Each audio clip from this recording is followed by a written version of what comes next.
Welcome to Section 420, Talkin Yankees, the podcast. Well, the moment has arrived. It's here. It's come. We've witnessed it. No, not Ash Wednesday for those who practice. No, not Valentine's Day for those who like to eat chocolate.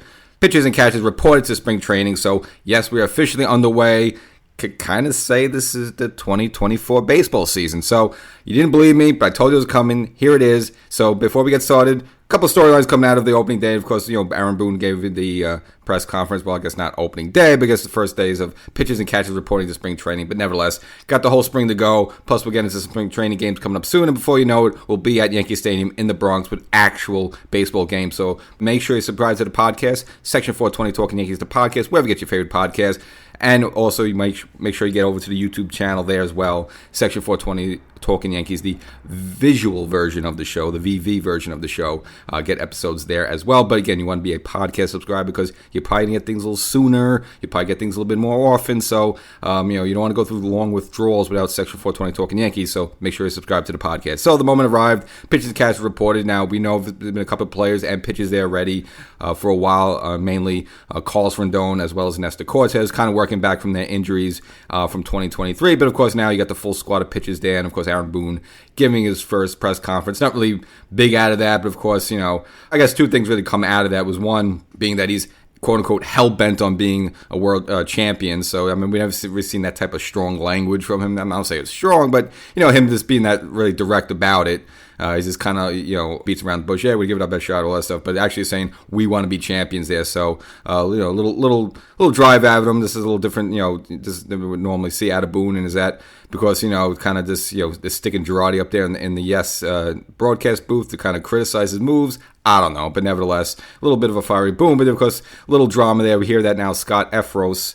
Now, he was the right-handed pitcher from the Cubs that Cashman brought in 2022. And for the, small handful of games he pitched, it was good, effective. Wow, it was a nice weapon to have. But, of course, like a lot of Cashman's moves that 2022 season, he ended up going down, needing Tommy John surgery, which took him out for the entire 2023 season. Now, we figure, all right, great, we'll get him back, okay.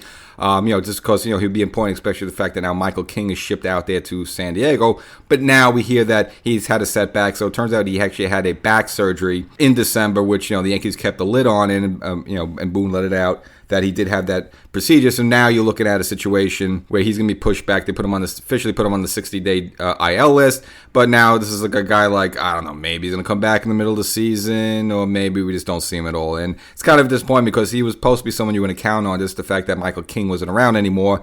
And other players could step up, obviously Lil Weisiger and Tommy Kahnle and so forth. But you were hoping for Scott Efros because, he's kind of a funky sidearm there. He's a good weapon. And now you don't know if you're going to have him there. So, so you're right out of the gate, just, picking up from the previous couple of seasons with the Yankees, starting right off with an injury. And if that's not good enough for you, then it turns out they're going to bring back Lou Trivino. Now, he was someone who, from last year, also wasn't there. Before the season started, they determined that he needed Tommy John surgery, so he missed the entire 2023 season as well. So, now you figure a guy like that, the Yankees eventually parted ways with him at the end of the season, but now they bring him back on a one-year deal. When you're like, why? You just had Efros go down. He's an injury play guy. Now you got this guy Trivino. I know he had his Tommy John surgery. He's working his way back. But again, same deal. He's worked his big injury. You don't know what to get from this guy. Now you're going to give him it's a one-year deal with a club option for 2025. So it's not a big deal. You're not like on the hook for the guy. But again, I just see like why you have injured players already. Now you're bringing another guy who just came off his surgery. Why are you collecting these guys there? So the movie doesn't make much sense for me. It's not a terrible movie. If it doesn't work out, you can just DFA the guy, put him on waivers, or just say, hey, go home, take your money. So it's not terrible, but I don't see the point of doing it. But nevertheless, he came over with Frankie Montas in 2022, and look, it was decent. If you want to look at his numbers, for the small handful of games he pitched for the Yankees, it was 22 games. Record of 1-2, which you don't put too much stock in that. You're a relief pitcher, a lot of that's circumstantial. But you look at his ERA, 1.66. So, hey, in 22 games and an ERA under 2. So, that's respectable. Only 32 years old, so it's not like he's like an old guy. But again, it's just one of those moves like why? But nevertheless, Lou Trivino back with the Yankees there, and maybe he can contribute. We'll see. Maybe he has a good bounce back. Maybe I'm wrong. I have no problem being wrong there as well. And there's a couple other moves the Yankees make, a little minor tinkering, as Cashman's been doing. Trading to the Brewers now. It'd be nice to trade, to get Corbin Burns from the Brewers, but I guess, that didn't work out. But nevertheless, the Yankees do make a trade with the Brewers, and that is Clayton Andrews, a left-handed pitcher. Trade him for minor leaguer Joshua Quezada. Now, I want to look at the numbers of these two. I don't really understand this trade. Now, Clayton Andrews, obviously he was only pitched for a cup of coffee last season in the Brewers, so I won't put too much stock in his numbers. But look at these numbers: record of 0-1. Okay, who cares about that? It was in 4 games. He pitched a total of 3.1 innings, had 4 strikeouts. All right, 4 strikeouts in 3 innings. Okay, it's okay. But a lovely ERA of 27. Yes, you heard me correctly. His ERA is 2.7.0. So this guy, he had a couple of strikes out, but he also got blown up in the 4 games he pitched in. So again, it's a small handful of games, so you're not going to put too much stock in it. But now this is the reason why this move just makes my head scratch. Look, now look at the guy who we gave up. Now these are minor league numbers, so, the minors, but still, look at his numbers. 6-0 record. So you have a guy 6-0 versus 0-1, okay. Now he pitched in 11 games, ERA of 3.69, so an ERA under 4. And had 48 strikeouts in 46.1 innings. So the only difference is that obviously we're getting a left-hander. Clayton Andrews is like, okay, I remember Cashman's been stocking on, but we're getting a guy who is 0-1 with an ERA of 27, and we're giving the Brewers a guy who is 6-0 in the minors, 6-0 with an ERA under 4. Doesn't really seem like an even trade there. So unless there's something about Andrews that Cashman likes or thinks they could develop into something, Again, these are a minor move. You might not even see it in the majors 2 years from now. So it's not something you fret over. But again, it's just like, why? This does not make sense. You had a minor leaguer with some decent numbers. Maybe save him for another trade. So even before that, Yankees making another move, claiming Jordan Groshans off of waivers from the Miami Marlins. Now, to make room for that, the Yankees had to part with the Yankees have been stocking up left-handers, Matt Crook. So he was designated for assignment, so he was no longer a New York Yankee. So, hey, hats off to him. He had a little hurrah there in 2023, but not a guy you're going to miss anyway. But now, at least this move makes sense because he's a third baseman.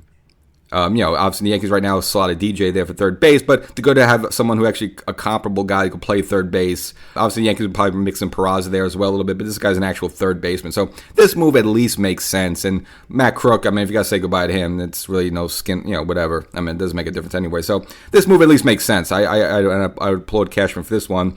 And again, not a huge resume, but you want to look at his numbers for the Marlins. 61 at-bats. Not really a ton, but again, some good numbers here. 16 hits, batting average of .262, and 1 home run. All right, some decent numbers there for a handful of games, and he's a third baseman, something the Yankees could use. Of course, right now, DJ's a de facto third baseman because he may shuffle him around a little bit. He's getting a little old, and of course, he's been dealing with injuries and stuff, so you got some of the comparable that could play third base. Hey, we don't know if this guy's going to be on the major league roster, but at least you have something like that. So at least that move makes sense, but the Clayton Andrews Quezada trade, I don't know. But nevertheless, that is that with that. And of course, Blake Snell's still floating out there. Now, you're hearing reports that he wants a 7-year deal, which is like, okay, he's not getting that from anybody right now. So he's out there. Could the Yankees take him?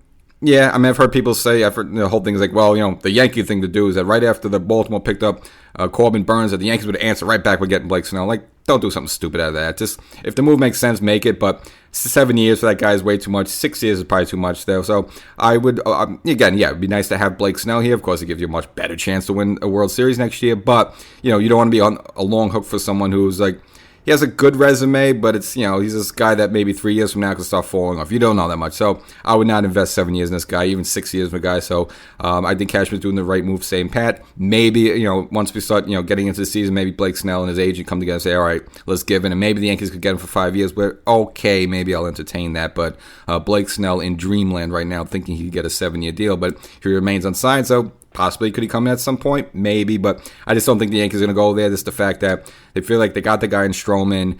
They didn't go after Burns. So they probably figure, all right, we're kind of set with the rotation right now. We like the rotation. We feel Rendon's going to come back and be a little healthier. And of course, Nesta's going to be back. And of course, we got Cole up there.